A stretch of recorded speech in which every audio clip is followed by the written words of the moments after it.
good afternoon, good evening, wherever you are in America and beyond. This is Max with the RHMax show. Welcome, welcome, welcome. Today, Rags2Riches. Number one question, is he still in rags or has he met his maker with the riches yet? We're going to find out. He's got some bling. I don't know. Maybe he's in the middle. Maybe he's middle riches. Maybe he's is it middle riches or middle rags? We're gonna ask him. We're gonna talk about that too. Yeah, I don't think. I think we're just gonna get into it. Let's say hi to the chat real quick. What's up, Heartbeat? Heartbeat's in here. Rags with the heat. It's pretty hot here. I don't know about in Texas, but it is pretty hot up in here. What's up, Dougie Bing Bong? Sloth is in the house. Start calling Sloth the Icosa Master. What's a. Cue the BitConnect memes, por favor. MJ Money, what's up? Yeah, Rags is here. What else we got? Crypto 85, Summer Solstice. Yeah, thanks everyone. Again, share the link, hit all the Telegrams, hit all the Twitters, hit all the internet sources that you can communicate. This show should be fun. We got a packed agenda, so packed.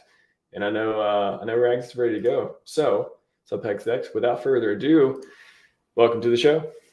What's up? How you doing, man?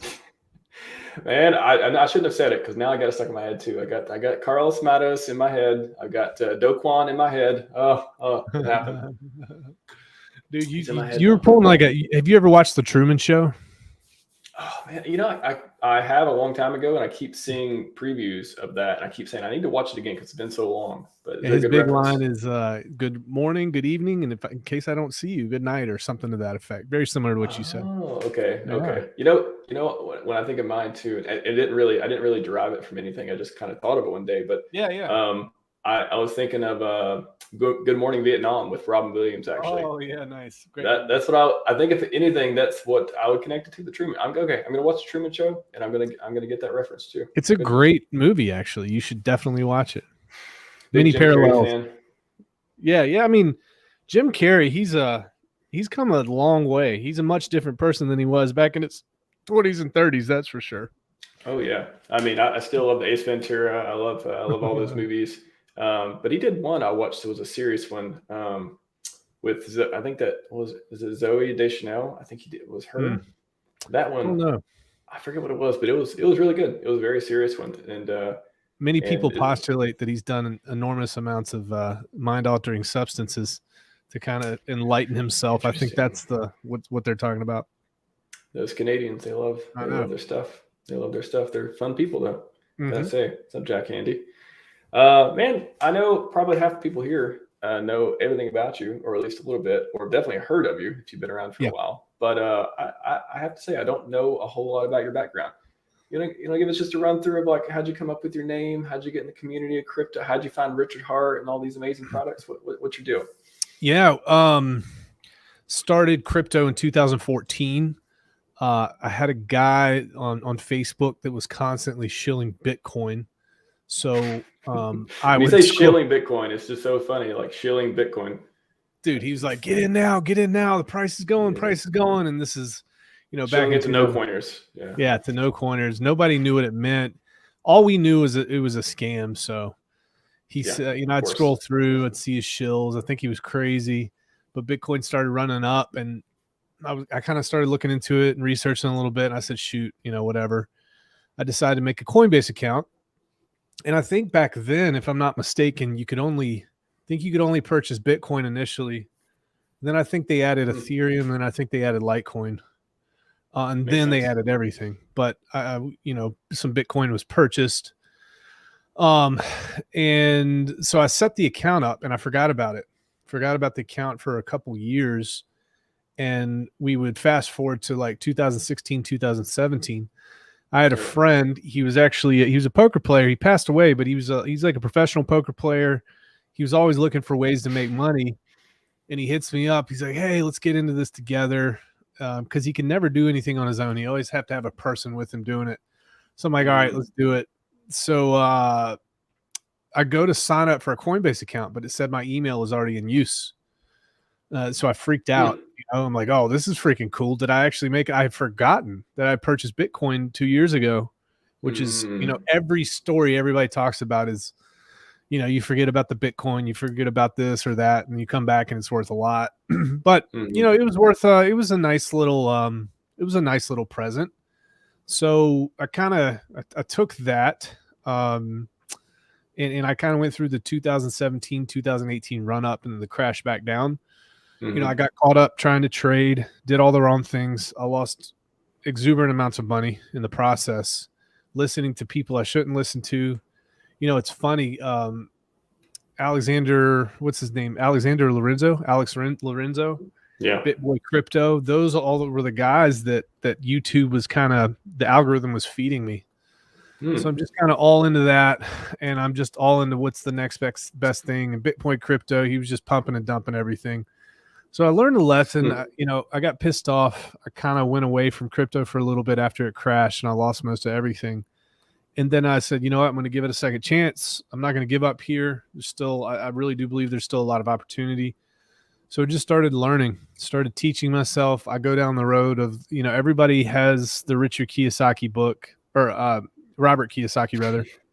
And you read that book, and then you I read all of his books, all of his tax books, everything on money. And then I jumped into all the Tony Robbins money stuff, and I just went crazy learning about how to make my life better.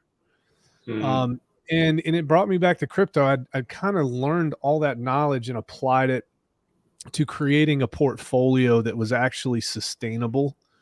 And fortunately, I did learn that lesson back then because I was buying my bags at fire sale, 90, 95% off, 99% off in a lot of cases.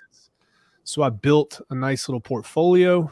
And yeah, I purchased Cardano, I purchased Doge, I purchased Link at the time, Ethereum, BTC, and just a bunch of other stuff, and held that. And I did really well as it ran back up. Twitter targeted me with some of Richard Hart's videos. So I specifically remember him talking about Big Payday.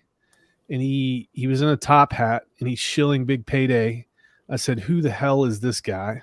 This is entertaining. I followed him just because he was entertaining, not because I cared about anything he was saying. So when you look at that curve, the smart people in the middle, or the smart people on the right, the dumb people on the left, and the midwits in the middle. I was a midwit for a long time. So I'm watching Richard for entertainment while everybody was watching Richard to get rich. So I was one of those guys that knew about him very, very early on, but didn't do anything about it because my background in sales and stuff, I'm like, there's no way. I was like, this was too much of a scam. And that's what he wanted. He wanted to come across that way. But I just wasn't buying it because I was so traumatized from what happened to me a couple years earlier. Yeah. So I kept watching him. I got involved in HEX in early 2021. I had a group that I had created. I think it was called Crypto and Real Estate because I had gotten involved in real estate. I was doing wholesaling. I flipped houses and things like that. So I was just teaching people for free, a lot of my friends. So I started that group, started talking about crypto. It made me look really good because I was making calls. Making calls in a bull market's very easy. The charts just line up perfectly. Yeah. And everyone's a genius in the bull market, as the phrase goes. Everyone is, right? And everybody thought it was something special. But I was just basically teaching people, hey guys, just get into a long-term hold. And if you're going to gamble with your money, do an extremely small amount so you don't burn your account up. Don't nuke your account. All you have to do is stay alive for the next 10 years and you'll probably be fine. So around that time, 2021, I remember watching a video of Richard Hart talking to Alex Saunders, and he absolutely dismantled Alex Saunders. Yeah. And at that point, I'm like, wow, I saw all the influencers that came out after that video and said, yeah, Alex Saunders scammed me. Yeah, Alex Saunders scammed me. Yeah, I got scammed too. Hey, man, I got scammed. And if Richard hadn't said something and shared those screenshots of all that stuff that happened with Alex Saunders, all those people still would have been silently suffering. But Richard helped everybody out. So at that point, I'm like, okay, I'm on board. Started learning about HEX. I started, I made it a point to teach HEX to my community. And when you teach something, it kind of puts the fire under your ass to get it right and really understand it. Yeah. So I kind of absorbed my whole community. I think we might have had like 200 or 300 people at the time, and then brought them in. So yeah, we kind of merged with the HEX community, and I started making videos because I was tired of answering people individually. So just made videos because it scaled better. And then I just started making content. And I think at the time, the HEX community, they were just looking for allies, man. And I think looking back on it, some people might have stumbled upon my content, and then people just started following me and listening to my HEX content. So that's how it happened, man. Yeah, I think you froze for. Okay, there you're back. Yeah. I'm trying to think of I think the first time I saw or listened to one of your streams, I think I was actually getting a pedicure and manicure. And funny enough, I don't do it very often, but every once in a while you got to treat yourself, right? Yeah. And I was listening with my headphones, and then I was going through a couple streams, and I was like, who's Rags2Riches? Who's this guy? Yeah. And then I clicked on, and I remember listening for like 40 minutes during the whole process. I listened to one of your streams, and that's when Danny Boy said, don't like the stream. I as soon as he said that, I remember my first time listening to you, the intro was, do not like, do not subscribe, do not do it. And I'm like, okay, I guess I'll just never forget that. I know this is the guy who says don't like my stream. Yeah. Yeah, so, man. That's my story of when I first went to listen to one of your videos. I won't forget. Well, I mean, it worked very well for me because I knew that there's a lot of people out there that, might disagree with my analysis on HEX and me being in HEX. And I tell people, I don't want your subscription. I just want people who want to be here, and I want to hang out with those folks. And if I'm causing you emotional turmoil, get the hell out. We don't want that. So it's worked out very well for me. Rag sucker man. Yeah. It's reverse psychology. I like it. I remember back then that was such a fun, it was a fun intro, and it really did. It was engaging. Like the marketing tactics around it, it was good. So I think you probably grew, your channel, your brand a lot just through that kind of like, being unique, the authenticity of like, okay, this is my brand, I'm going to own it. And then, it's funny and stuff too. So I like it. I dig it. Yeah. I took a gamble, and yeah, I'm not going to beg people to stick around. I don't want that. I don't beg people for stuff. So it just worked out for me personally, individually. Nice. So we'll get into it slowly, but like I'm curious, like what is, how would you describe would you describe yourself as a libertarian? Where do you fall on this side of politics? I would say that in terms of politics, there's a spectrum. I would say the spectrum that I adhere to is probably more of like a conservative to libertarian spectrum. All right. And I would definitely say that if I'm looking at that spectrum, I'm more leaning towards libertarian for sure. So yeah, I think that's where I would be. I think from definitely a financial standpoint, libertarian really, really resonates with me. Because I think that the only people who are preaching the right way to do money are libertarians, in my opinion. What do you think? Yeah, I mean, I would describe myself as a pragmatic libertarian. Yeah. I definitely like the way to handle money. I like the, private property, leave me alone, I'll leave you alone type of thing.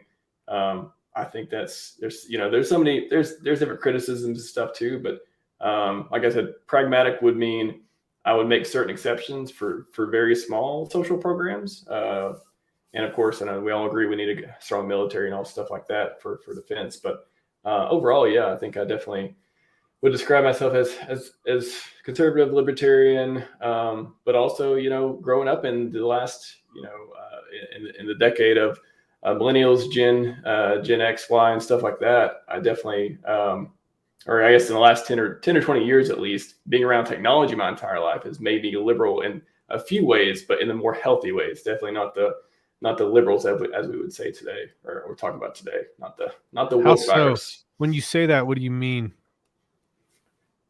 In terms of being like more liberal because you've been around technology, is it the people? Yeah, it's a good question. I think it's more of progress in the way, less of the social progress way, but more of the progress of things change, evolve, Bitcoin, you could say that, like the changing of money type of thing. I think those types of ideals resonate with me a lot more than I think they would had I not grew up in this era and held the political views I do. I still think the cash, guns, all this stuff, that those are things you need for a healthy functioning democracy. And I'm not looking for, like, part of me is like crypto all the way. And the other part is like, I'm not looking forward to paper cash going away. So I have this internal struggle with that as well. But I think the liberal aspect of just being around tech, being around globalization for a lot of my adult life has just made me understand cultures and things a lot better, traveling all over the world. Not, still being like a very proud American, but also like being able to recognize the different worldviews from other countries and geopolitics and stuff. I think that's liberalized me a little bit, but just in a healthy dose, not the, I don't know. People say, oh, I'm fiscally conservative, socially liberal, stuff like that. I don't know if I could pinpoint my type of flavor on that aspect. I think it's in a different scale. I think I understand what you mean. Like, I grew up in Southwest Virginia, and it's pretty conservative, like religious place. Everybody goes to church on Sunday, this and that. Yeah. And I remember going to the military, and I got sent out my first deployment, or actually it's my second deployment. And after my second deployment, I come back, and I go back to my church, and the pastor, he does this thing, does the sermon. After the sermon, he comes down and he's talking to me and my family. And I think this was we were in Iraq, and we were pushing into Afghanistan and things like that. And in my preacher, the person who I'd looked up to for such a long time, and now, mind you, this is after me hanging out with the population in country and getting to know these people and the families and seeing the humanity. He makes a really, really horrible comment. He says, yeah, we should just nuke it and glass the whole thing over. I couldn't believe he said that. So that is a problem that we run into when we don't have the opportunity to see other cultures. We just get so sucked into this really, really, really small pixelated view of how the United States fits into the rest of the world.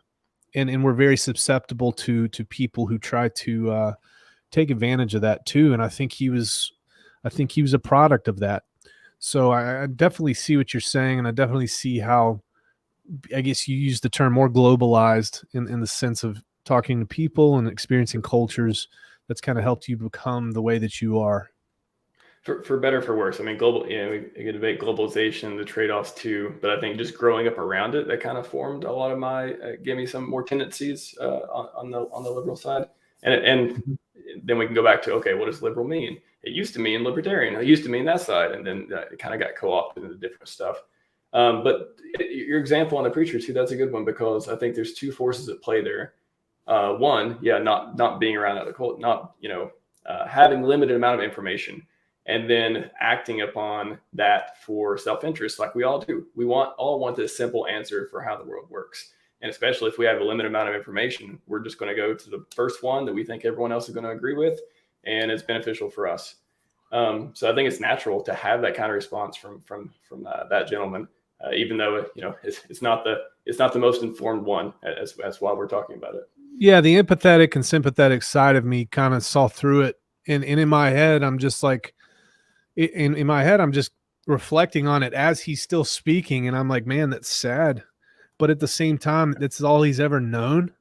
Exactly. So, and I think I probably made a very tactful comment and just kind of steered him away from that idea. And it probably, I forgot what I said, but I was pretty political about it. But it's a lot of that happens. And it's up to us to try to change that, I think. Yeah, just reading a couple of comments here. Yeah, sure. Yeah. T-Bird, what's up? And I want to lead to that too. Like, so now that we've set the groundwork, what does being an American mean to you? What is it, if you were to describe the ethos of it? And I figured you'd be a good person to ask, what does it mean to you? Yeah, that's, so if I were to describe the ethos of what being an American means to me, I would say being an American means that I use my tremendous blessings to kind of do my best to help others. Right. So being an American generally means that I have the freedom and kind of the guess, the autonomy to stand up against people who do harm to others. So I'm not so oppressed that I can't do something to change the world, or I can't punch a bully in the mouth if I need to.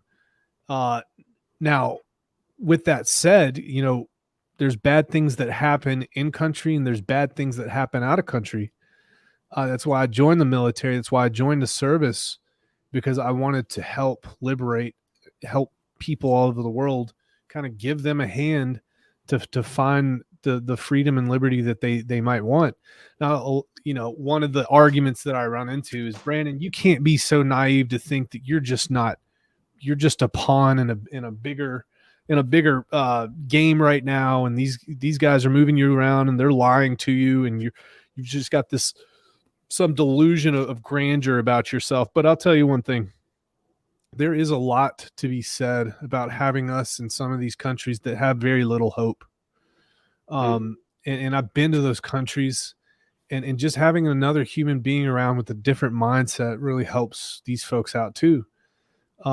So being an American is really, to me, it's sticking up it's having the ability to stick up for people that may not be able to stick up for themselves, both foreign and domestic. And honestly, being an American started a long time ago, and I try to hold true to those values and principles from a long time ago, but those are quickly waning, in my opinion. And those principles, they're what has made America as awesome as it has been for so long. And I think that they're worth fighting for and worth trying to preserve, in my opinion. So that's what that from a very deep place, that's really where I come from, man. Just think we are extremely blessed to be born into this. And I think that the principles that created this great country are worth fighting for, to be honest with you. Yeah, no. I'm going to drop for a sec from you, Rags. Yeah, I'm here.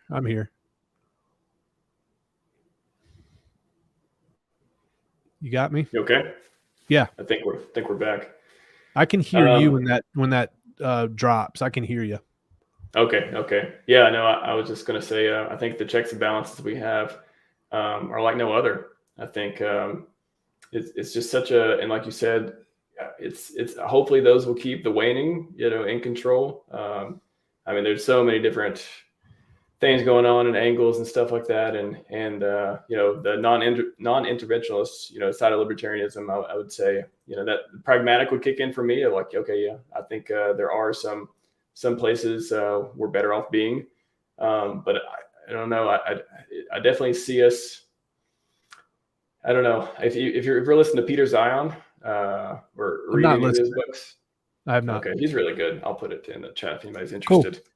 He's got a bunch of interesting videos, material. He covers geopolitics, and he just has a bunch of commentary on it. Basically the military leaving, America becoming more isolationist, and of course he's covering Ukraine and stuff a lot now. But if anyone's interested, really good books. What is the best book I read of him? I forget the name. Something. He covers a bunch of different countries and politics around and stuff like that. But I think I've read some of his articles within the past couple months. Actually, I think he's been maybe a thought leader in some of the things that are happening. Yeah, he's really good. He's really good. Maybe he predicted some of the things that were happening right now. I think, if I remember correctly. With Ukraine, he was on point for a couple of things there. He's basically. I try not to. I mean, I definitely don't watch the mainstream media. There's certain people I follow on this type of geopolitics just to keep informed a little bit. He's one of, if anyone's looking for someone to listen to on this stuff. He can get a little bit sensational, but man, he is interesting. And like you said, he's called some stuff around Ukraine and otherwise too lately. But yeah, I think that was that's just something that's, I think it's evolving over time, but I think it's when I talk to people, especially, I have friends, I have a lot of friends who are, on green cards or not from here. And, they're from Europe, they're from Asia, they're from, Australia and different places. And when I really get to know them, even though they live here and maybe they live here for a long time, over time, you get to see the different value system and the differences you have, and the ones that, some of the things you grow up with, especially when you grow up in a place that's very patriotic and very, the core, core fundamental constitutionalist values and stuff like that. And you get to see the differences, and you get to see like, wow, it's I think we're fortunate in a way that we don't, if you look at the Eastern European mindset, a lot of them, it's a tragedy. Like they always think that, war is coming. They're always preparing. They're always prepping. They're always, they have this very pessimistic, I'm speaking broadly, but just a lot of the friends I have and stuff, if you get to know them, it's like in the back of their mind, they're always preparing for something bad to happen. And it's so unfortunate. And that's all they've known for generations. I know it's, and then, you look at other parts of the world and stuff like that. They just have this very different perspective on money and controls and the government, how it should act. And I just think that we're fortunate. Americans are fortunate in the way that we have the option and to look at it broadly, to see all the angles. We're not distracted. We're not, have to be afraid of war every decade or things like that. We have we're fortunate enough to be able to have perspective and to explore different ideas, and and that's why we're one of the most productive countries in the world, because we're able to once we get past our basic needs, we're able to really produce and put our brains to use, making the world's best stuff. So I think it's one thing that we have a leg up on, and nothing against the rest of the world, but it's hard to have something like that, especially for, the 50, 100 years that we've had it. So, the train has just been pumping away so long. I think we're just, it's great. After World War II, we emerged the lone superpower in the world. And with that, we got a really strong technological advantage too, to the point where I think even today, you look at our military, the amount of spending per GDP, compare us to the rest of the world, we're light years ahead. And also from a technological standpoint, nobody has really bridged that technological gap since World War II. I mean, you look at Ukraine, some of the Russian tanks, they're still from the 1980s, 1970s, 80s, 90s. They haven't had a full military refresh. But with that, here's what happens. Let's say we're 50 years ahead of the nearest superpower in terms of technology. I think that the people who don't like us realize that they're not going to be able to wage a war with conventional warfare. The war that they're going to wage is going to be a war of attrition within our ranks, a war of demoralization within our ranks, a war of breaking apart the family within our ranks, and that we're going to crumble from the inside out. That's where they're putting all of their resources. And you talk about patriotism, you talk about that feeling of, before liberals took the word nationalism and made it a horrible thing, just that feeling that you love your country and you like being around everybody and your neighbors and everybody, that right there is being attacked, because if you don't have a family nucleus, a strong family nucleus, and you're not interacting with other strong family nuclei, I guess you could say, there is no patriotism and there is no nationalism.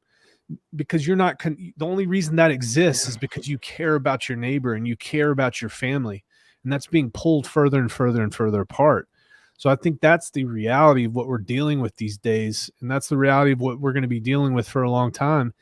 And the sad part is, I think a lot of people in government hate this country for what they've been brainwashed to they're brainwashing these people to make them think it's something that it's not.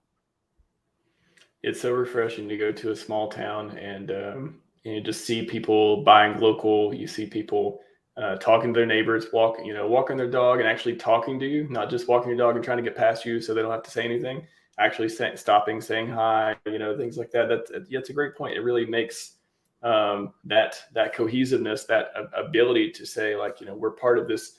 And it's not, they can be too far, and it can be, not enough too. And I think a right balance of, you're able to participate in a community, grow with people, and just have that feeling of being proud of something. And just, I don't know. I think too many people watch the news. I think that's one of the biggest problems. They just see all the world's problems and they see it projected and they feel guilty about them or whatever it is. And then they start trying to solve them, but they never, it's very hard individually to come up with any good ideas. So they start finding groups. And if they don't have a religion, boy, it's good to join some group that's going to give you some sort of meaning. So I think the crisis of meaning is real too, and that plays a big part into it. Oh, absolutely. Crisis of meaning, 100%. And you can't find meaning by isolating yourself and staying put. The world gets really, really, really small when you stop talking to people. So small. Yeah, you don't want to be. Oh, anywho. All right, we're sufficiently warmed up. So I want to lead that into, it sounds like you've got a project going on, you and Heartbeat. What is Texas Token? Can you get us into that? What motivated you to create a coin? What's it about? Yeah, so Texan Token, just from a technical standpoint, it's a PRC20 token, which means we're planning on launching this on PulseChain. Okay, so we created a project that kind of in a similar way to HEX encourages people to delay gratification, but in a lot of ways it's extremely different from HEX as well. We kind of just went by the tenets of what Richard said. If you're going to create a project in DeFi, you're going to want it to be immutable. You're going to want it to have no admin keys. You're going to want it to have some sort of yield. He said, if you're going to create one these days, that's probably what you should create. So we just took all those and threw them together, and we made that happen.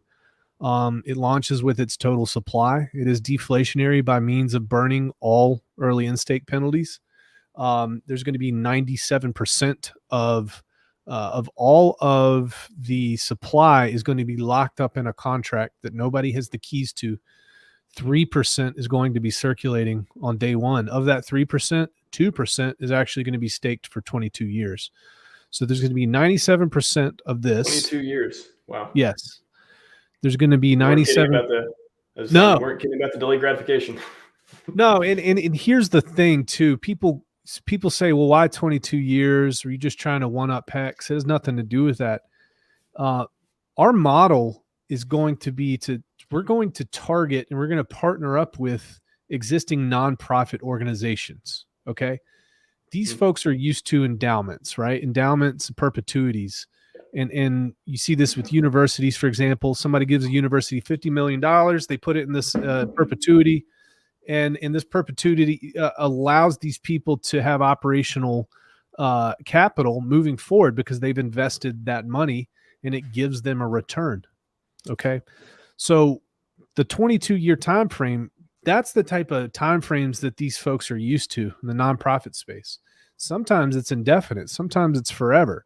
But a lot of times 20, 30, 40 years, that's the time frames they're used to. So we wanted to create it in such a way that it would be easy for them to comprehend. So 97% essentially pays yield for the 1% that's going to be liquid. When you stake your token, you can stake it up for 22 years. The big game changer, in my opinion, is the fact that you'll be able to scrape your interest without having to sell. So there's a, go ahead. So, how does that work? Yeah. So let's say that you have accrued interest over 10 years and it's a 22-year stake. And you decide, hey, I want to scrape some interest and I want to buy some Hedron, or I scrape some interest and I want to make a 5555 stake for HEX. So you're going to be able to scrape all of your accumulated interest up until that point. You're going to be able to take that with no penalty and you're going to be able to use it however you want. Still being able to keep your principal in the game. You're still going to be able to, the system will recalculate how much time is left on that stake and start you back on day one. You'll be able to continue to accumulate stake, scrape that essentially. You'll be able to accumulate yield. So that's a really, really different feature that nobody offers right now. So I'm excited to see how that works. And it's just another tool in the tool bag of this really, really cool community of yield bearing assets. There's a lot of yield bearing assets, but this one's a little bit different in that way. So now that the technical part's over, I mentioned we partnered up with the T&M. Those guys are leading the charge for Texas independence in Texas. They've got 435,000 registered members. Of those 435,000 registered members, we are hoping to even get a small portion of those folks initially into PulseChain, into this project, right? How cool is it that we would be able to talk to these folks and offer them their own token, tokenize an existing community? These guys are a 501c4 organization. Okay, so they're completely legit there. And if you had 435,000 members that were kind of all galvanized around a central cause, it seems to me that a cryptocurrency could work very, very well for any of these communities. You got to understand, there's doctors organizations and nurses organizations and all sorts of professional organizations all over the United States with lots and lots and lots of members. So this is kind of a first in that we're trying to onboard these folks into PulseChain and have them understand kind of the parallels between what they're doing, which is, they're trying to fight for Texas independence because they see the direction that the country is going and they see how far we've strayed from the original agreement, and also see the parallel between that and what we're trying to do in crypto, which is also freedom and sovereignty of finance, amongst other things. So that's kind of a broad description there. And does it have any sort of, we can talk about COSA and Hedron stuff later, but that's been all the rage recently, especially since people have been realizing the positive feedback loops and the type of things you can do with it.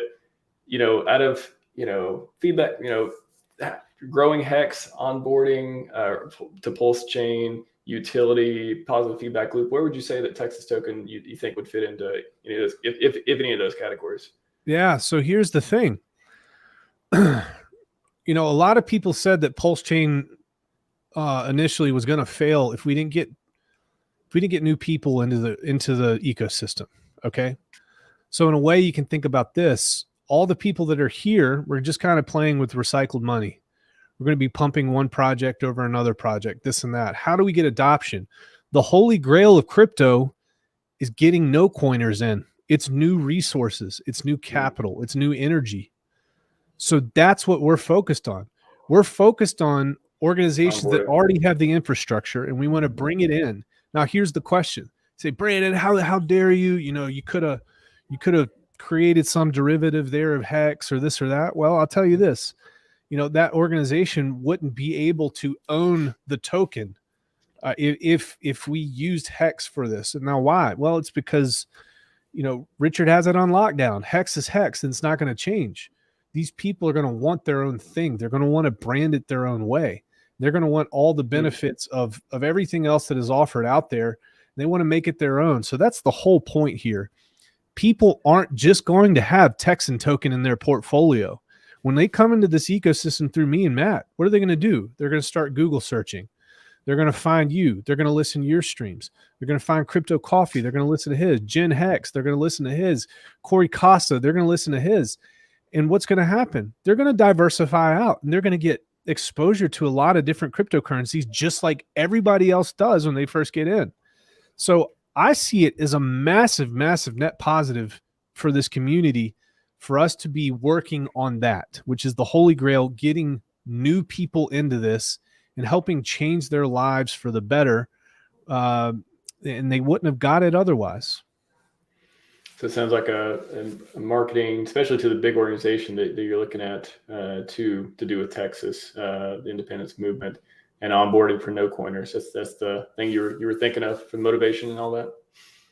Yeah, man. That's exactly it. We want to get these people in, and I think it'll be a slow burn because these are no coiners. And remember, when you didn't know anything about crypto, it was a really scary world to hop into. So we have to afford these people kind of the same time frames to learn. But with 435,000 members, man, that's a lot of people to get the message out to that don't have very little exposure to cryptocurrency. Yeah, when I was first learning about crypto, it was, how do I buy it? How do I buy this stuff? Coinbase was barely a thing. I remember buying it through Circle, and then Circle was like, we're not doing retail anymore. You got to buy it through Coinbase. I'm like, oh God, what's Coinbase? I got to sign up for another crap service. I just want the Bitcoin. Yeah, so absolutely. It's a lot easier these days, for sure. Yeah, and I would encourage for people who are listening to this, for influencers or folks who have channels. If you make good content, beginner type content, please send it our way. We would be happy to share it out. That's what I'm focusing on right now. I'm creating videos as we speak for these folks. I've already created videos. We just need as much help to get these people in our ecosystem as possible so they can be productive and they can learn and they can move money around and they can just be successful with us in general. Yeah. Paladin's got a question. Thoughts on TNM?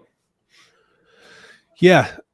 So that's a great question. I read the book Tex It. Okay. Initially, my thoughts were, who the heck are these people? This is a scary thing. Texas nationalist movement.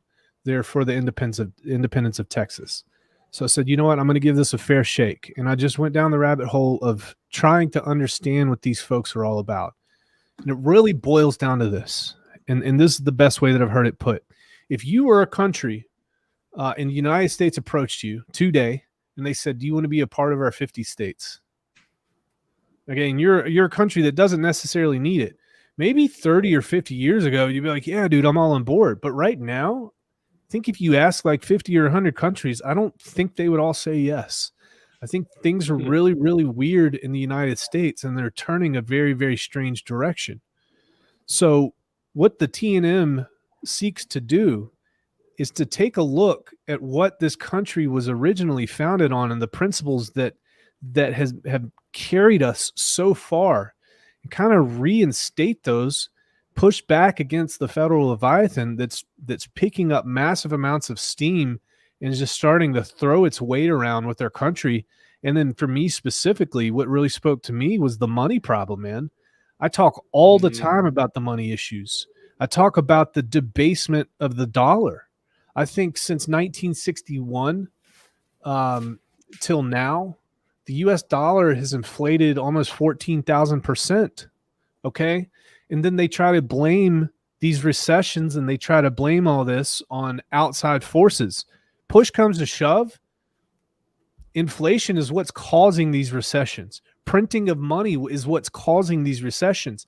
And they've got us conditioned to think that it's a normal thing. It's not a normal thing. So the folks at the TNM, they're taking a look at a wide swath of problems that are created by a bloated bureaucracy, and they want to push back against that. Now, what's the problem? The problem is we're at this point where you elect a politician and you send them up to Washington, and they're all motivated and they're stoked and they've got all these ideas, and they go up there, they get chewed up and spit out. Okay, they get absorbed, they get assimilated. At this point, many people believe, including myself, that that's not a viable option anymore because the federal government is so big. When they say drain the swamp, it's for a reason. You get up there and you stay there for a long time. Money is mismanaged from the states send money to the federal government. That gets mismanaged. That gets destroyed. Who really pays the big burden here? It's not the elite. It's the middle class and the lower class. We are footing this bill right now for these people who are absolutely out of control. $739 billion spending bill just hit. And guess what? We've got 9.2% inflation. Are you freaking kidding me right now? What is going through these people's heads? And they named it the Inflation Control Act or something? Reduction Act or whatever it is. Comical. So the idea behind the TNM is that they want to be the leader for the rest of the states, to be able to say, you know what, enough is enough. We're sending $240 billion to the federal government every single year, and they're not even securing our freaking borders. We're all about creating some type of system for people to get in and out very fairly, but the first thing we have to do is secure it. And those are the people of Texas on the border. So the state of Texas has to dole out money to be able to secure that border, and they don't get reimbursed by the federal government, and that's the federal government's damn job. For example, that's one of many, many things here. So they want to be the leader. They want to say, you know what, enough is enough. And in my opinion, if Texas stands up and says, you know what, we're going to give the people of Texas the opportunity for a vote up or a vote down, whether or not they think they should be an independent country or not, that's going to send shockwaves. That's going to cause a real conversation to occur. Okay, that's going to help the middle class's cause. That's going to help everybody. So that really appealed to me, because you look in the Constitution, Article 1, Section 10, it lists all the things that the federal government, or actually the states, cannot do. And being able to take a vote, a referendum, non-binding or binding, whatever the case may be, take a vote to leave the union is not one of the things that the states aren't allowed to do. And I think that was on purpose from the founding fathers, because they probably saw, just you look in the past, look in history, the federal government can get really big really quick, and really, really bad things happen in short amounts of time. It can be good for a long time, but 10, 20 years go by, it's a completely different place. And I think they saw that in their wisdom, and I think that's why they didn't put anything in the Constitution that went against what the TNM is looking for. And again, this is self-determination. This is the people's will. They just want to vote, a non-binding vote next year. They want to find out what the will of the people is, and that's going to shake things up in a big way. It's going to say, government, we are here to finally start negotiating on real terms. Government for the people, by the people. Yeah, yes. It's going to be interesting. Yeah. I will be right back. If you want to talk, either if you know anything about this question, or just talk to the chat for a sec. Yeah, I'll go through chat. I'll be back in like 3 minutes. Be right back. No problem, man. 555 days was a limit Richard had to do, but didn't want to originally because of something with Ethereum code. Will this not cause problems with PulseChain code? I'm not a dev, just remembering. I remember hearing something about that. I don't think it's going to be a problem with PulseChain, though, because he's obviously coding PulseChain in such a way that HEX is going to be okay on PulseChain. So I think we're good there. But I don't know enough about that particular problem to really answer intelligently about it. All right, so CI says, so we need a lot of smaller countries or areas which naturally belong together, but not putting together what does not belong united. Maybe this could solve, but also could create new problems. It could, absolutely could create new problems. But I don't think the point of this is the dissolution of the union. I think this is one person standing up and the rest of the people saying, hey, the rest of the states saying, yes, we agree. This is out of control. So that's what I think about that, CI. Yeah, sorry, you're back. I'm back. Yeah. You're back. That wasn't 3 minutes. I go fast. Yeah. Drank too much this afternoon. Mm-hmm. I want to pivot a little bit into, I saw you make a tweet earlier about you staked all your hedron for Icosa. Is that right? Yeah. Is it? So why do you, maybe talk a little bit about why do you believe in Icosa? Like what makes it different than everything else there is to put your money into, what, if you have any comments on that, what do you think about it? Yeah. That's a good question. I'm the type of person that I'll kind of go broad and then I'll zoom in. I believe in not losing money. Okay. Or losing very little money. And Warren Buffett says it best. And I think even Richard Hart has talked about it many times too. I don't like to lose money. I don't like to nuke the account. So I look for yield-bearing projects that can compound over time. So you look at something like Watsa, that's kind of like an automatic compounding feature because as people get out, your share of the pool is going to increase. The other thing that I really like about Watsa that immediately just popped in my head, I said, there's going to be most people, 90% of people are paper-handed. I hate to say it, but that's just the truth. All right. We see how many people were staked in HEX the last few months. Exactly, dude. So I'm like, wow, what an opportunity to go head to head with these paper-handed people. I'm going to hold that as long as possible. I'm not going to tell you how long I'm going to hold it, but I'm going to be one of the last people to hold that damn thing. And I know I'm going to beat all those people out. So for me, it's like I'm betting on myself with that. I really, really like that feature. So what do I look for? And I'll just kind of give you my philosophy around this. I look for brand new tokens that have solid devs or founders, strong communities, projects that have kind of like a mission and a purpose that makes sense to me. So with regards to Hedron, with regards to Icosa, with regards to Watsa, what Alex has done, he has complemented HEX in a really, really, really big way. Okay. He's created a sync for HEX, but simultaneously created a really, really cool tool in Hedron. And I think that I think it's definitely worth people's time and attention, because a successful HEX ultimately also means a very successful Hedron, and also means a very successful Icasa. But here's the cool thing too: successful Hedron and Icasa also means a very successful HEX the other way around, because it's a HEX sync. So it just works very, very well. If I'm not in the business of losing money, if I'm worried about the founders, if I like the founders, if I like the community, if it has a mission and a purpose, and if I can get in very, very early, it's pretty much a no-brainer to me.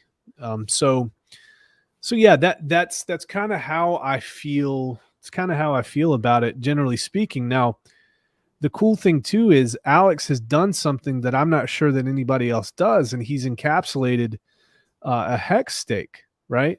So he's giving the ability for people to encapsulate non-JPEG value and transfer it across the blockchain. I think that's the first time it's been done in the world. I don't know of any other time where that's happened, right? That's really, really cool. That's really, really awesome.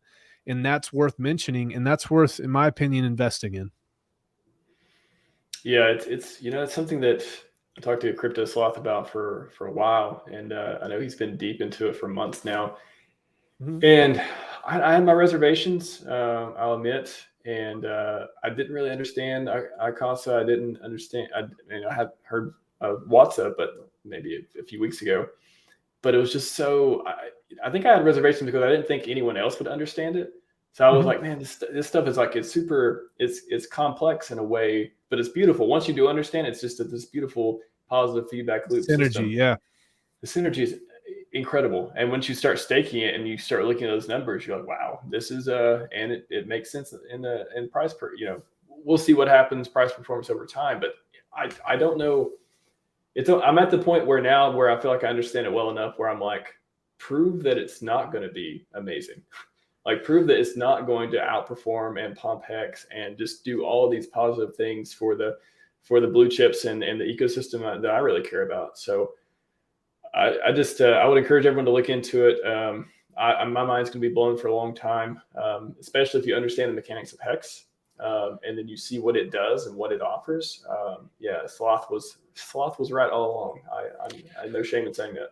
Dude, I took a lot of shit, man, and I'm going to toot my own horn a little bit, but I took a lot of shit in the beginning. I think I was one of the first people to interview Alex about Hedron.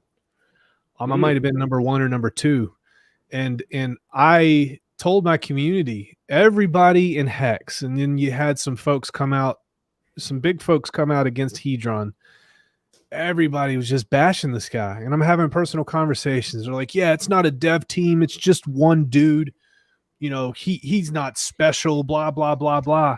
And they're like, oh, I know. And they're like, look at the price chart. And I'm like, guys, you got to zoom out of this group think. The thing here is, if you want a successful project in this ecosystem, here's the truth: people might like it, people might not. All you have to do is convince, like, let's say 100 people represent our whole community, just to boil it down very simply. All you have to do is convince 5 or 10 people at the top that it's a good project, and then everybody else will buy in if they get the endorsement, right? And there weren't many people that were endorsing Hedron. I said, guys, this is going to run. This is going to run hard. We're in a bear market. Everything is dropping. Hedron just launched in a bear market. Alex is giving away free value. These people are dumping this token. It's not going to dump forever. You got to understand that these are the best prices to get into it. Well, that was hard to understand in the beginning, because the whale is dumping forever narrative before Icasa, before WhatsApp, that's a merit. But now it's kind of like, ooh, I think we got some better fundamentals going on to overcome that. Even when, I think the tweet was, I was talking to, I forget who, on Twitter, and they're like, I think whoever it was, they said, I'm not worried about HEX wells anymore. And I was like, that is a really good point. Should we still be worried about HEX wells with Hedron? with the new system, I don't know. There's going to be people who dump price all day, but guess what?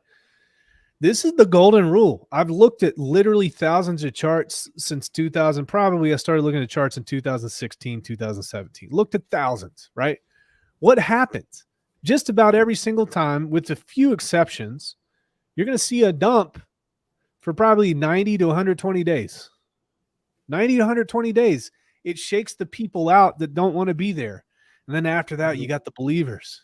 And if you have a strong community, he's got a lot of good people. The other thing that I like about Hedron, the people that are surrounding Alex and the people that are helping out in that community are extremely intelligent.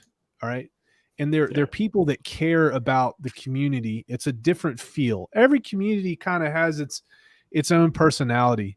And I like the intellectual side, and I like the feeling of helping your fellow neighbor out. And I get that feeling over there. That's another thing that I think is a pumpamental, though it's not those types of things aren't very tangible. I think they're extremely important. That will carry that project very far into the future, especially as we go into this bull run, whenever that may be. It might be 6 months from now. It might be 3 years from now. We don't know. But that's going to help things a lot. Well, maybe that's a pattern to look for too. It's a good point of, are there a lot of intelligent people who, regardless of the broader sentiment, are sticking with the founder, sticking with the project, who are talking a lot about it? I know there's a lot of people in the community who, some of them are just influencers, some of them are devs, some of them are kind of in the middle. They're just inquisitive people who like to study and research and produce content, sloths, FX, people like that too. But maybe that's a pattern too. If you see a lot of people who was it Dixon Piper said, if you're for branding on Twitter in particular too, you better be funny or smart. You better have some substance to share, or you better be really funny if you want to grow your brand. Whoever you see in those categories of people that you follow, if you see them gravitating towards a project, even if the price looks terrible, you may want to watch that one. Yeah, it makes people. Well, I'll say two things. The first thing I want to say, and I'm going to kind of use a fishing analogy we've heard before, but in a different way. So if you took 10 people and you put blindfolds all on those 10 people and you took them to the river and you had 10 fishing poles, and all you said is to stick your hand out, right? And you bait the line and you tie the hook on and do all that type of stuff. And you just hand them the pole and you say, just leave it out there and you're going to catch something, and they catch it.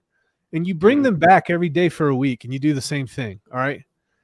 They haven't seen how you do all the intricacies. They haven't seen you tie the knot. They haven't seen you what you do with the bait. They haven't seen how you throw the fishing lure in the water, or how far out. All right. But here's the thing. When you have a strong community, it's the equivalent of taking the blindfolds off of all those people. Alex was the one originally, he's throwing that thing in there, right? And he's helping getting the fish, but nobody knows how he does it. If you got smart people in there that are good teachers, it's like taking the blindfolds off. Those people learn how to do it, and then they teach the people behind them and teach the people behind them. So instead of a community where you have a single point of failure in terms of being able to communicate what the project is, you have a whole battalion and army of raving fanatical fans that can go out there and shill this. And the second part is the advantage of this is Hedron and Arcosa make things very, very sticky, right? We don't want capital leaving the ecosystem. We want it staying in. So that's also a huge, huge part of this. So it makes everybody very, very sticky to the RH ecosystem. I didn't know when he was going to finish. I just didn't want to lose this thought, but the compounding gratitude you talked about, like teaching people how to fish, and then that just compounding over time and making it into, reputable people in the community who may go off and build their own products, or at least be able to have, be very well-established patrons for the project that you're releasing. That is, nobody talks about that. Like if you're able to compound gratitude like that, the community is going to grow so much better. It's exactly it, man. That's what it's all about. The chart it's charted human behavior. The chart can also be a little bit of manipulation, but what's the chart really? It's an indication. It's the result of all the actions that your community is taking.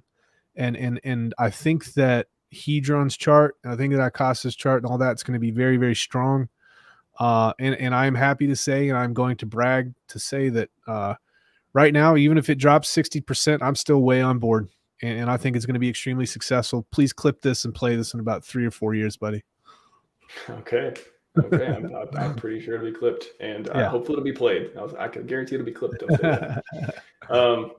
Yeah, I think the biggest thing for me that I couldn't get over on Icosa and when Hedron before Icosa step 2 was, again, it's just so complicated for your average crypto Joe. It's just like people they need to watch like 6 videos to understand it, and people already, they want the easy way. Give me the price go up narrative. Give it to me real quick. Don't make me think about positive feedback loop, all this stuff.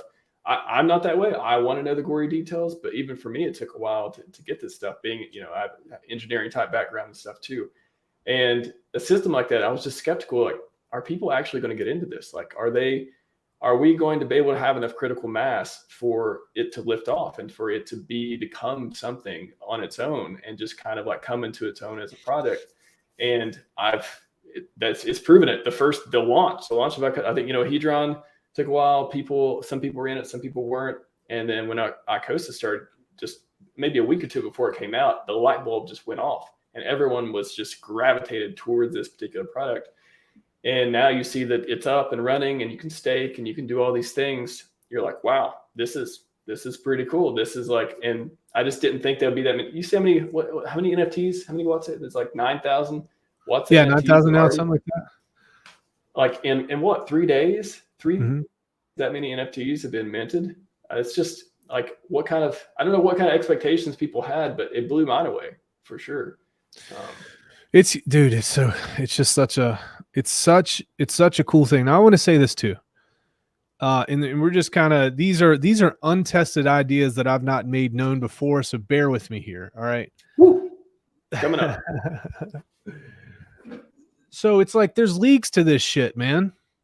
All crypto's not the same. All communities aren't the same. So one of the fears that people are having is like, man, this Icosa stuff, this Hedron stuff, it's super, super complicated. Are we going to have, enough critical mass, which makes complete sense. That's a very logical way to think. But at the same time, the more that we push the limits, the more that we push to try to find failure points to repair those and keep going more and more bold into the future, the better off that we're going to be, because we're going to learn so much more than everybody else.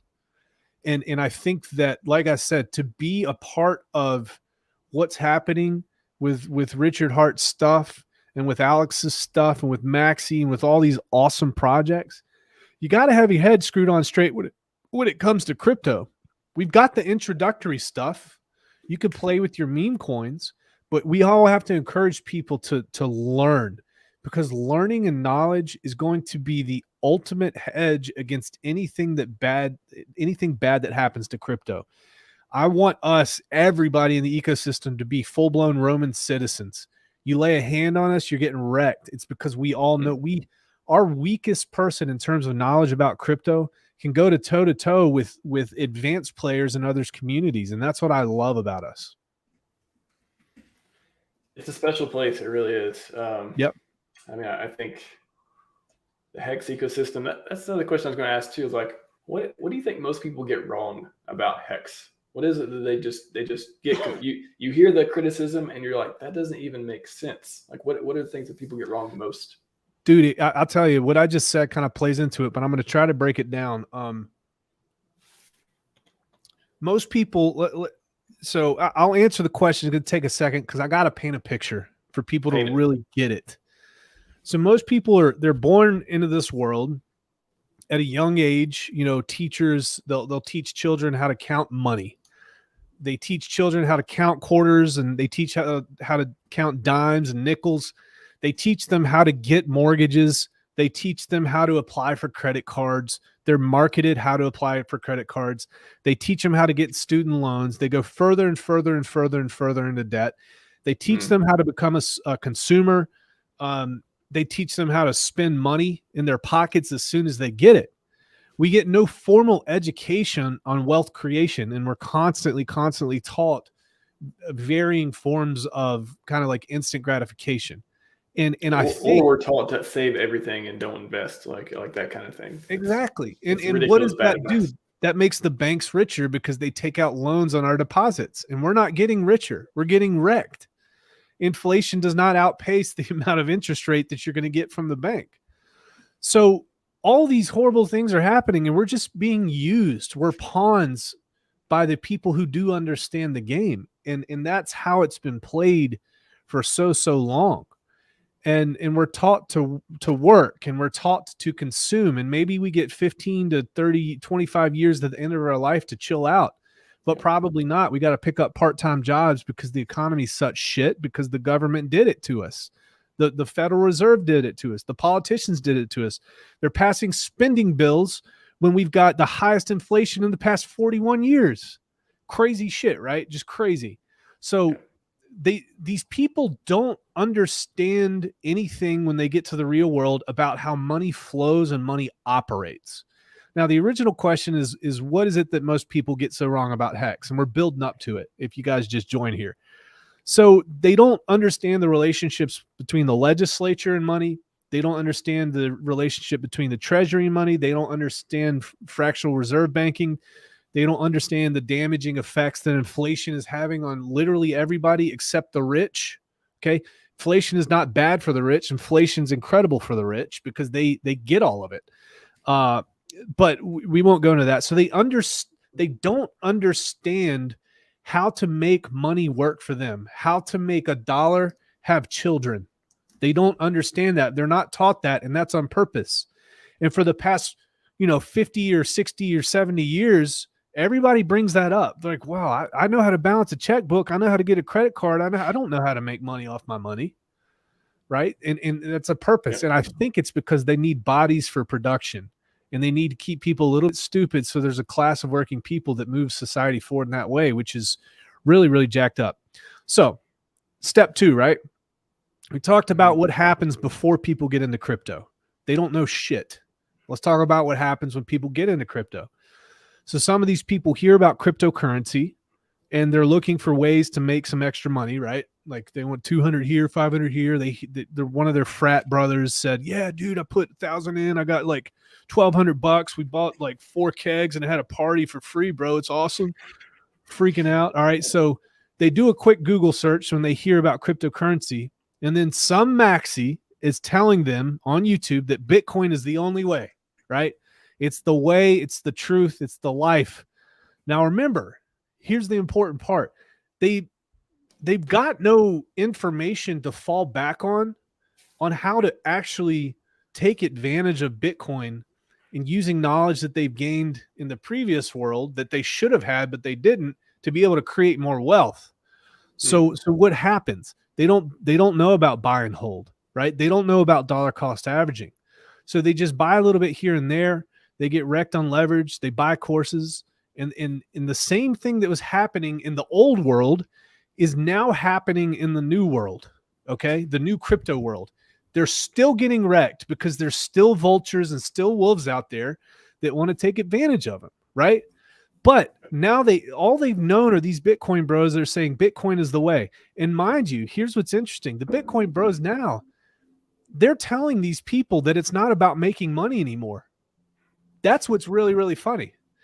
They're saying it's not about making money. And why are they saying that? They're preparing people for the future when these people aren't going to get 100, 1,000, 10,000 X returns. They're going to get a 2X return, which might be a 2 to 10X return maybe, which could be the same as the stock market based on where we are right now when they start turning the money printer back on. So they're listening to these people. They're blindly buying a bunch because some basement dwelling, mouth breathing Bitcoin bro told them to. And it's the same people that tell them that price appreciation doesn't matter anymore. It's the same people to tell them that Bitcoin has never been hacked. It's the same people that tell them Bitcoin will be 1 million in one day, that Bitcoin is pure money, all this garbage. Okay. So now the third part, they hear about HEX. Act 3. Act 3. So we had the first act. They don't know shit. They took their they don't know shit to Act 2. Act 2.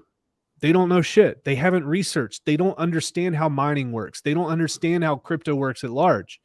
Act 3. They hear about HEX. Now, chances are, where are they going to hear about HEX? Chances are it's not from Richard. Chances are it's not from one of us. We're still pretty small fish in the pond, comparatively speaking. They're going to hear about it from a Bitcoin bro that says it's a scam. They're going to call HEX a scam, okay? So what's misunderstood about HEX? Literally everything. They've graduated to a completely different asset class when they talk about HEX. It's a lot better than fiat. It's a lot better than Bitcoin. But they don't know the purpose of what mining is. They didn't learn it when they got into Bitcoin. Nobody taught them. They don't understand the inflation model of HEX. They don't understand what the hash rate is in Bitcoin. They don't get why it takes so long for Bitcoin transactions. They don't understand that the Lightning Network is counterparty risk. They don't understand the tokenomics of HEX or Bitcoin. All they know is that they're in the best asset class with Bitcoin. And because the masses tell them that they are, and it's not because they understand it fundamentally based on research, they're never going to understand HEX. It is a knowledge problem, man. The biggest issue that you hear is people saying it's the whole 38% APY thing. That's what it is. 38 they can't understand it. And in order to teach them, they would have to understand why they're invested in Bitcoin in the first place and what mining does. It secures the network, and that's how inflation is released. Half the Bitcoin people that you ask when you say Bitcoin's inflationary, they'll punch you in the mouth. They don't believe it. They don't get it. So we have a big knowledge problem. We have a big learning problem in the cryptocurrency community. And unless you get to people before they've really had a lot of crypto experience, it's kind of hard to sway those people to HEX for that reason. Well, how do you attack that angle? How do you go in and say, what if someone who went through those 3 acts and they get to a point where they look at HEX's chart and they think, wow, am I sure? And, they're having doubts about their preconceived notions and, whoever they've listened to before, and they're willing to sit down and talk and be open-minded, for whatever reason. How would you then, take their, knowing where their mind has been before, how do you take them and make them, make HEX something palatable for them at that point? It's so difficult, man, but it's basic sales techniques. You cannot be needy. You cannot be pushy, okay?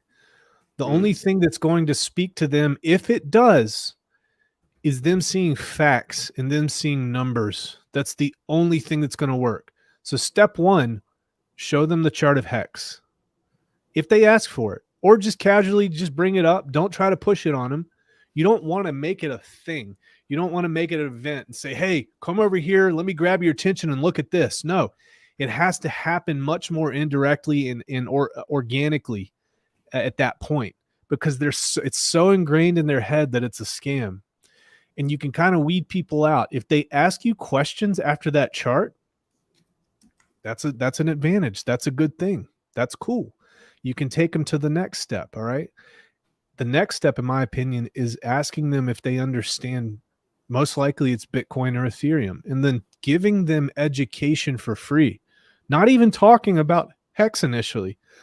Just give them that education, talk them through the basics, see where their knowledge is and where it isn't. Because in order for them to understand HEX, they've got to understand what they're invested in already.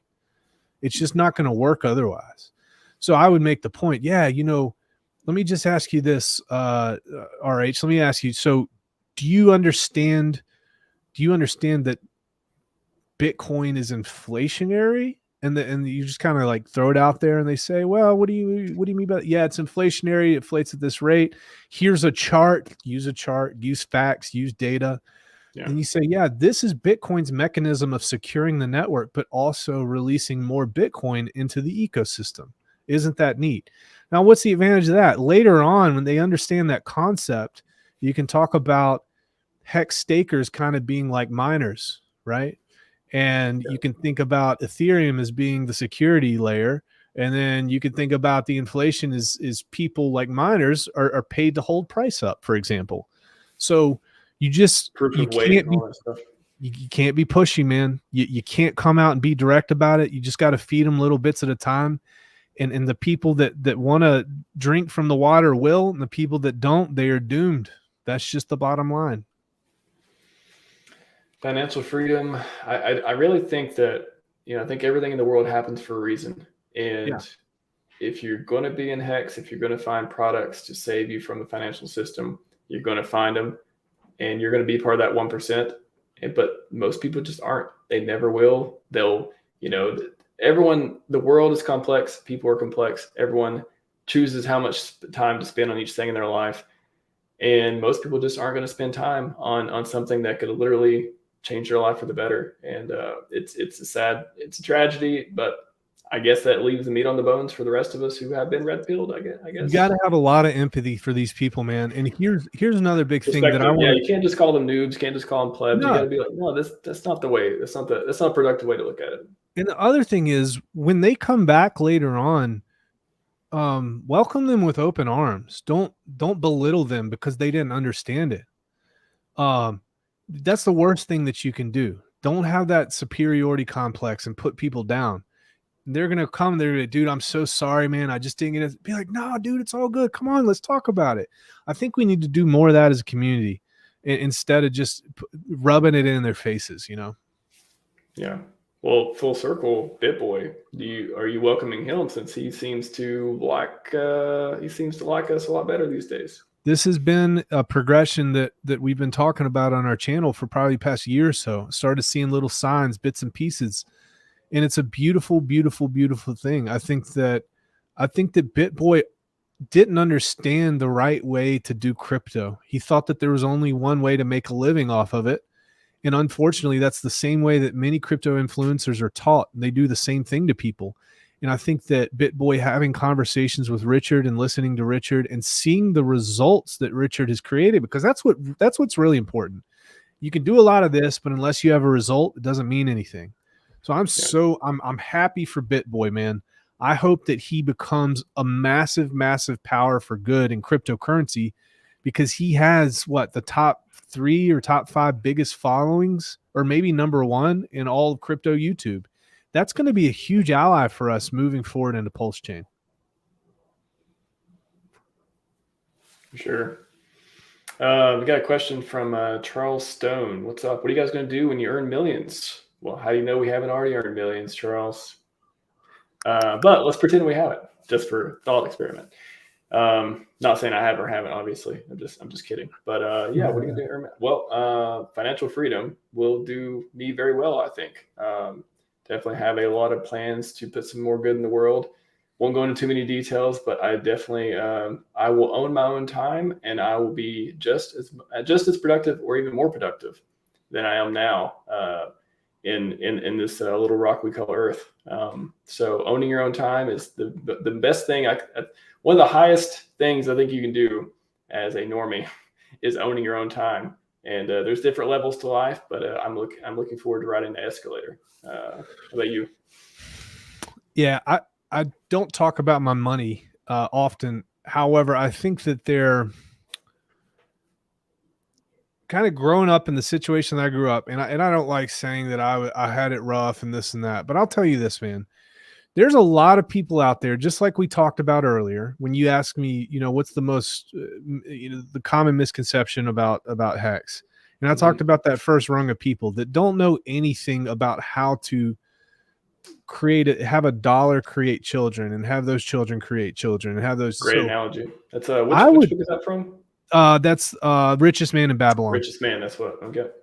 Great so book. The cool thing about this is, I think that the inner city, I think that the poor folks of the world, I think that these folks would be best served if we started teaching their families and teaching their children at a very, very young age all of these fundamentals, and turning them into and empowering them to be people that can do whatever the hell they want, because they've got the knowledge to do that.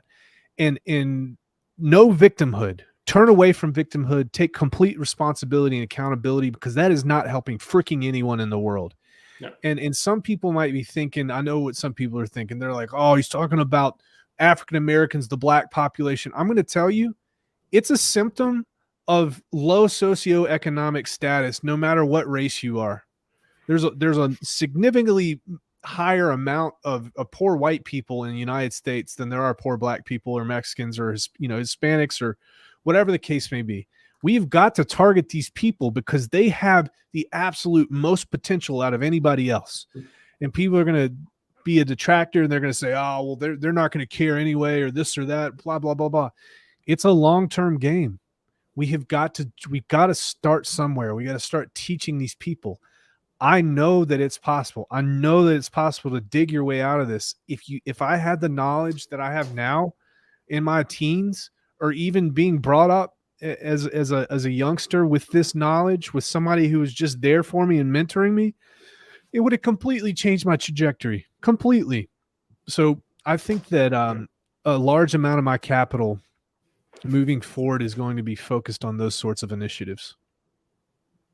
I absolutely did not grow up rich either. And I just thinking back to childhood, so many interesting memories that made me stronger and down today, and have the mental fortitude to even be able to want something more than everyone around me and stuff like that. You're absolutely on the victimhood thing. It's like a mind virus. It really is. I know everyone's got horrible situations they've been through, and our hearts go out to the people. But to me, I mean, the victim mentality is it just makes you powerless. Like, do you want to be powerless? Like, to me, logically, I want to be powerful. I want to be powerful. So the opposite of that is powerless. So I never want to be a victim. Even when I get ripped off, even if I get a bad deal, even if something horrible happens to me, push through it. I mean, come out the other end a better person, and even better off for it. Like, every single experience, make it a learning experience. There's no experience, generally speaking, that you can't take something positive from. I truly believe that. So if you want to be powerful, you can't be a victim. Absolutely. And PulseX, I can't agree with you more, man. Breaking the poverty cycle is a lifestyle taught with many lessons, not a class 1 weekend. Hard stuff. It is extremely hard, man, but it is a million times better than what's being taught now. And what's the alternative? It's a million times better. A mind prison is the worst thing in the world. If you can just show people a different way, if you can just show people a different path and just show them something to shoot towards and support them, like I said, it is a generational thing and it's not going to work right away. But I think that it's a parabolic effect. If you change one person's mind and that one person can change two people's minds, and then they have kids, and it's just like, it will take generations to work. Baby. Yeah. That always reminds me of Pineapple Express. He was explaining about the joint they had, the trifecta. Whatever that was. And if those babies had a baby, I always remember that when people say it. Got a question from Indifference. Also asked on Twitter earlier, because I want to make sure we covered it. Thank you both for all we do. Just jumping in. Do y'all have any thoughts on PulsePot and the launch, sports betting, things like that? I don't know anything about PulsePot. I've heard people talk about it. Don't know much about it. Do you have any comments, Rags? Anything on it? I don't know much about it either.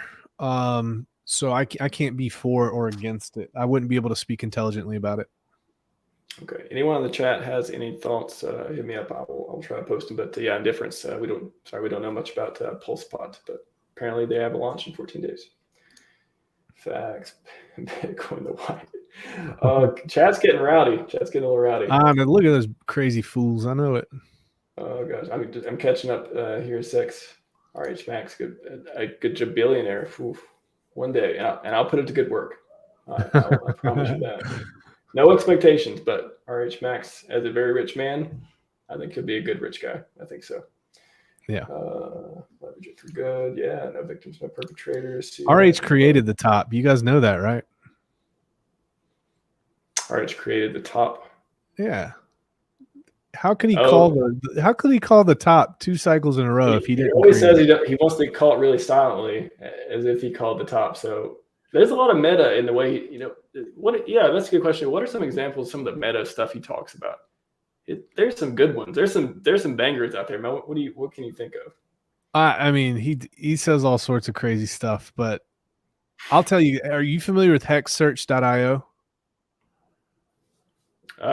Say it again. Hexsearch.io. Yes, I love HEX. Shout out to whoever, I forget the guy who made it. Shout out to him. Guys, hexsearch.io. all you have to do is search for a keyword, and somebody has indexed every single video, like a lot of his YouTube videos, Richard's, and you can search by keyword and it takes you to that exact point on the YouTube video. So Yes. it's you guys need to check that out. Shout out to whoever created that. Yeah, I follow him on Twitter. I can't remember his name, but that's big. That was something that's not a coin. It was just a community product that is like super, super valuable. I think it's the most valuable tool you have out there, man. I mean, it's crazy. It's fun, for especially learning. Yeah. Just going through comments again. Been blowing up Peapot. Pulse books. Somebody said PulseBot sucks. I don't know. What's up, Charles? Good morning. Oh, what's up, Hexy Bastard? How's it going? What's up, man? Shout out to Poor Pleb. I posted a video today on Poor Pleb versus Pulse Dogecoin. If anyone's interested, check it out on the channel. It's Hexy Bastard going through the pros and cons and stuff of those two of your favorite Doge coins on PulseChain. Check them out if you're interested in that. Hexy Bastard's ripping PLSD, a new one. Yeah, that's a good interview. You also should watch if you're interested in that. And I talked to Gunther about it. If you want to come on and do a debate on with Hexy Bastard on it, he respectfully declined. But I think that would be a fun debate if we ever get to see that. That would be. Yeah. Didn't have a sacrifice. I know, right? I mean, that is shocking. That's shocking. Game changing. Shocking. We're building a search tool. I mean, what if they did that for all? What if they did that for all influencers and just put it on that website? We got $5 million to build something that he runs for $200 a month on EC2, probably. But I mean, extremely valuable. But it's funny. That makes sense. No. Okay, yeah. Let's get into PulseChain for that. We haven't talked about PulseChain or PulseX before we wrap up because I got dinner time coming up too. PulseChain, PulseX. What are you more bullish on? What do you think? All right. So we talk about PulseX, right? We got a very, very quick taste of what decentralized exchanges will do in a bull market. So I think at the end of 2020, you had your Uniswap, you had your Sushi Swap, you had your Cake, you had all that. They were absolutely ripping in like a 3-month period of 3 to 5 months. I think the average return on all of those, and they were catching the tail end. I think it was like something like a 300 to 400x between all of those exchanges. And it makes sense because we're in a bull market and we've got a massive amount of demand and people are using the damn coin, the damn token rather. So when you take a look at that, and then you take a look at something like PulseX, which tokenomics, none of those come close to what PulseX offers. I think that I'm very, very bullish during bull markets for PulseX. Okay. Extremely bullish. And especially when you zoom out and think, okay, the total crypto market cap's hovering around like 1 trillion plus or minus right now. It went up to 3 trillion at the top of the market. If we do a 10x from where we are right now in terms of the energy that's going to come in next bull run for the total crypto market cap, we've got $10 trillion, or we've got like 8 to 10 trillion. And we've got these decentralized exchanges on these layer ones running hard, and PulseChain, dude, we can see some crazy gains with PulseX. I've got no doubt in my mind. Now, when I say crazy gains for me is like 1,000x. Okay. Crazy gains for a lot of people is like 10,000x, 15,000x. I just err on the side of a bit more realistic, even though people don't like it. I'm just here to tell you that I think that PulseX is going to outperform most, if not all, DEXs the next bull run, as long as PulseChain is launched. I will say that. Break it down too on PulseX too. Just like what are the things you're most bullish on PulseX? I think people don't talk enough about PulseX. They're like, oh, it's DEX.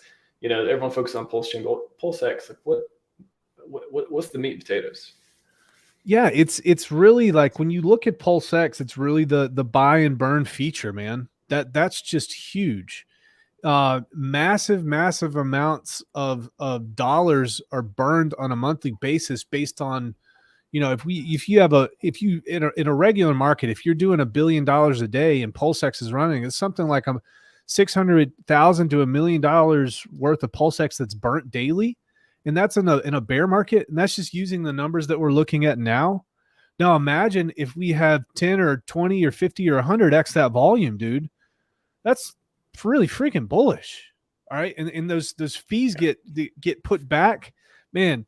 I think that the cool thing is, as we move forward in this game, and we see more innovations with regards to tokenomics and fundamentals, because we've seen what works, we see what doesn't work. I think we're going to see stuff that nobody thought imaginable in DeFi. And I think it's going to just get better and better and better because humans learn more and more and more. So I think the PulseX for the buy and burn function, that's huge, man. That's really, really huge in my opinion. Buy and burn is something that it's I don't think we've had a lot of data to even know like how the tokenomics work on it yet. I know on testnet we have some tests and things like that, but out in the real world, maybe Pancake Swap, we can see some stuff. I'm not even sure if they have buy and burn. I know they have no. It's estimations. We can look at volume estimations, but that's about it volume. At this point. We have volume, yeah. I just think we're in such new territory. I really don't think the numbers, and I'm saying in a positive way too, like not even. I just don't think we know. I don't think we know what it's going to look like. We could speculate. We can kind of look at the volume. We can look at the numbers and strategies for other coins. But this has literally never been done before in so many different verticals, PulseChain and PulseX. Yeah, it may be assumed that a lot of the money that was sacrificed for both of those projects are going to be used to potentially pump coins in the future. I guess PulseX, it's V2, it's not V3, right? So there are depends. I think what does the thing come up in November? The license comes up, maybe it does become V3. Maybe they do it V3. Yeah, but there's a lot of liquidity plays here. There's Richard Hart. He wants HEX, he wants PulseX, he wants PulseChain, and whenever that wallet comes out, he's going to want all those in the top 10. And he's going to do everything he can to do that, because he's going to screenshot that shit and he's going to put it on a plaque and he's going to throw it in everybody's face. He's going to send it to his haters. So there's a lot of ways to make that happen, a lot of ways to set yourself up for success.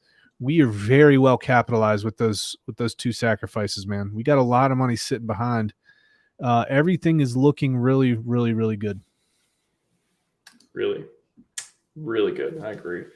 Jerry's got a question. Max, you agreed the documentary before Pulse launch?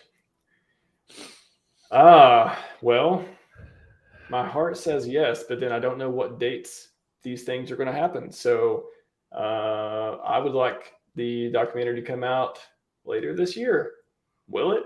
I don't know. And if it did, wouldn't it be great for it to come out and then PulseChain launch right after it? Again, later this year, not mid-May 2023. So yeah, I would say it would be good. Maybe, who knows? Who knows what Richard's planning? We went through the three scenarios before in the last few weeks of, is he trying to time the bottom bear market? Is he trying to time the documentary? Is he just literally wanting these bugs to get fixed to launch ASAP? I don't know. Yeah. I don't know. Rags, what do you think on this? In my opinion, I think that. All right, so let's think about it as somebody who's not in crypto, and you turn on Netflix one day and you watch this video, you watch this movie, and it makes you want to run through a wall because you feel like you're going to be rich now. What's the next step? 2 more years comment from Patrice. Wouldn't you we went from 2 more weeks to 2 more months to 2 more years. I know. Yeah. And so, no, it's okay. So if you watch that video, you're ready to run through a wall and you run to your computer and you want to invest, wouldn't you want it to be something where you can get in at the beginning? You can get into PulseChain at the beginning. I think that they have to time it to where PulseChain launches right before or right after that movie comes out. And I'll tell you guys this, a while back, 2 or 3 months ago, Richard streamed with Patrick and they talked about this for a good 5 minutes. Richard talked about the advantages and the disadvantages. So if you want to get an idea of his thoughts on that, just go back where Richard was being interviewed by Patrick, which is the highest stakes producer. And you'll get a good idea of where Richard's head is about that. That was a good interview. Yeah, definitely should watch it. Question: will CoinMarketCap list PRC20 tokens? I absolutely think they will list some, but you got to understand, it's not going to be beneficial for them if they're not making money off of these. And CoinMarketCap's owned by Binance, right? CZ, I think. So I don't know. We'll see what happens. If you've got stuff with high volume, they'll want to put it on there because it'll attract investors and they'll get more views for their website and they can advertise. That would be funny to see if CoinMarketCap could make money off a PulseChain launch. I'm sure they got like a PR department. It's just like they're like, oh, how can we need to prep for PulseChain? That would be funny if they have like daily meetings, part of their meetings. It's like, all right, what do we got on PulseChain? What's our best strategies to make money? Are we gonna list blah blah blah? Yeah, if you see PulseChain launch and you see a lot of bots buying up. Now here's the thing too. Everybody's going to get copies. Think about all those copies in cold storage in these the wallets of these exchanges. So they're going to have one side. So what they'll probably have to do is get the other side as well. But for the tokens that will create some sort of volume for them, they're going to be happy.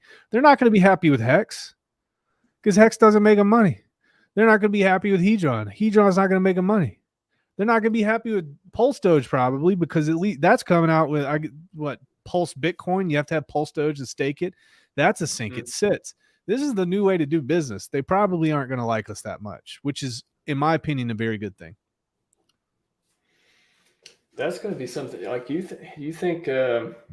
How long do you think it takes before maybe there's a lawsuit or something against exchanges that aren't giving people their PRC20s that are I guess one factor is if they're worth a lot of money. If they're not, we don't know how Link's going to work out. We don't know how Mana's going to work out. We don't know how certain ones are, but other ones maybe they're worth some money and enough to get enough people excited about, hey, give me my free coins. 2017, 2018, when Bitcoin Cash came out, Coinbase listed it. And I think if they didn't list it, their customers wouldn't be so happy. So how long do you think it takes before enough value is accrued in the doubling coins before people start demanding, their PRC20s? Bro, it happens all the time. Think about how many projects launch that target other communities and just give them free tokens, right? And the exchanges never give them up. They never give them to these people's wallets. It's happened. Now, if there's any community that's willing to go to war, it's going to be our community because we probably have at least enough scratch to bring it to court and to pay for our attorney's fees. You're going up against these giants, but who knows, man? I think that Richard also said that they can see some of the cold storage wallets and they can kind of exclude those from the airdrops. And so that'll help out a little bit. Yeah, interesting. Yeah, that's a good point. I wonder if they just exclude the exchanges from doing it during launch. It's another angle that may help our community if we're for sure that they're not going to get paid out. I hadn't thought of that. That's a good one. I want to ask you right before we wrap up, because if we have any more questions, I'll get them in too real quick. But HEX's price 2025. You got 2 years, 2.5 years. What do you think is going on 2025 for HEX?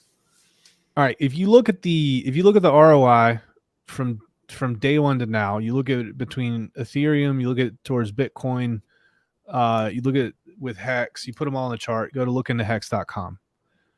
I'm actually surprised at how well HEX is holding out in light of a massive recession. It's doing a lot better. Now it's at the bottom of the ROI compared to those starting at day one, but not by much. They're pretty much in the same ballpark. They didn't have to those projects didn't have to deal with what we're dealing with right now.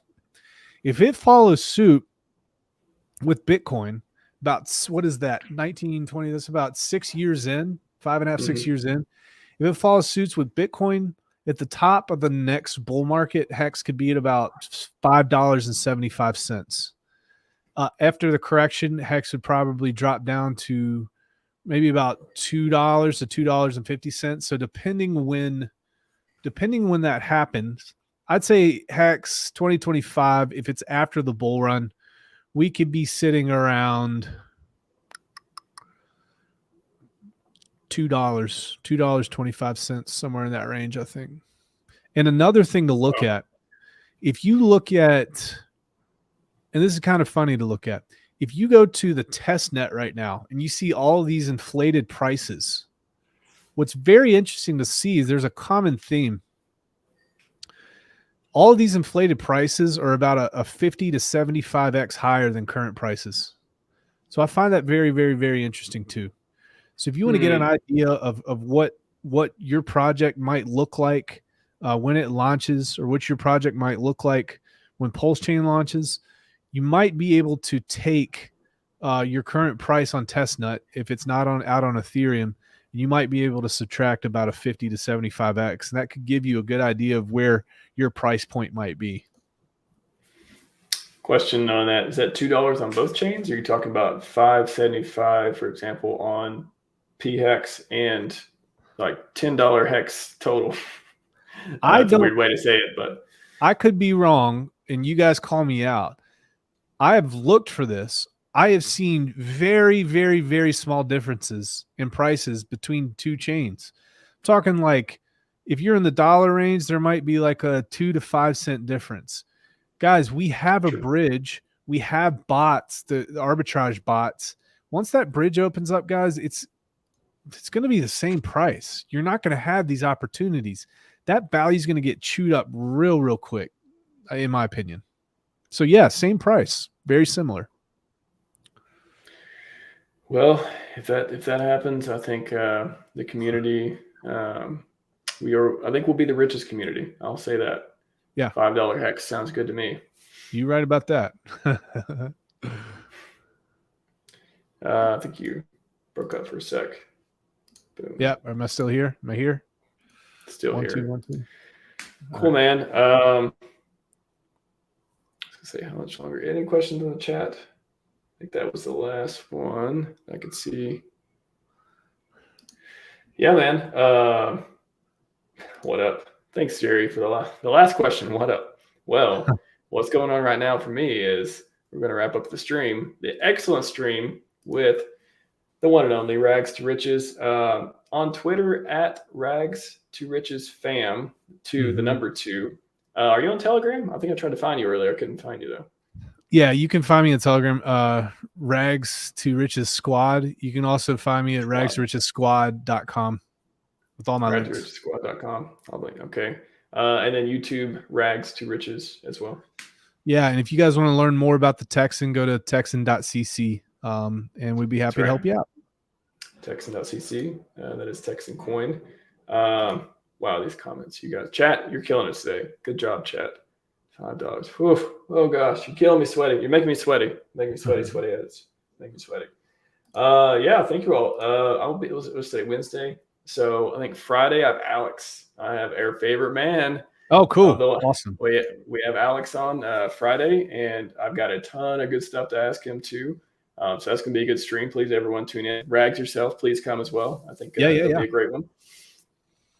And I'm gonna hop off here and get busy the rest of my evening. Clip this stuff up. Great content, Rags. I appreciate you joining me. Nice to meet you. This first time I've talked to you on video, so very nice to meet you. Absolutely, dude. Great to meet you too. I sent a lot of folks over to you. I don't know, probably about a month and a half ago. I did a Twitter raid for you. I was gonna tell you about that. Thank you for that. Yes, that is, SJ was like, something about Rags2Riches channel. I'm like, oh, what? Something to talk about me? And I always assume it's like a bad thing too. So I was like, what did you say about me? And there's no, I didn't see any timestamps or anything. So I was like, all right, I'm gonna listen. So I listened about 15 minutes, and finally I got to it. And I saw it start. It was like, who's someone who doesn't have a lot of followers, who's, we should really help out today, blah, blah, blah. I was like, oh my God, this is gonna happen. And then I went back and looked at Twitter, and then I had like a ton more stats. So thank you for that. That was really cool of you. I really appreciate that. I have a lot of gratitude for you doing that. No, help me out. I'm not bringing it up to pump my own head. I'm actually I wanted to wait for this. I was going to give away a ledger to somebody who actually commented on your Twitter. So I took a look, and I'm going to give it away to Chris Side Effects.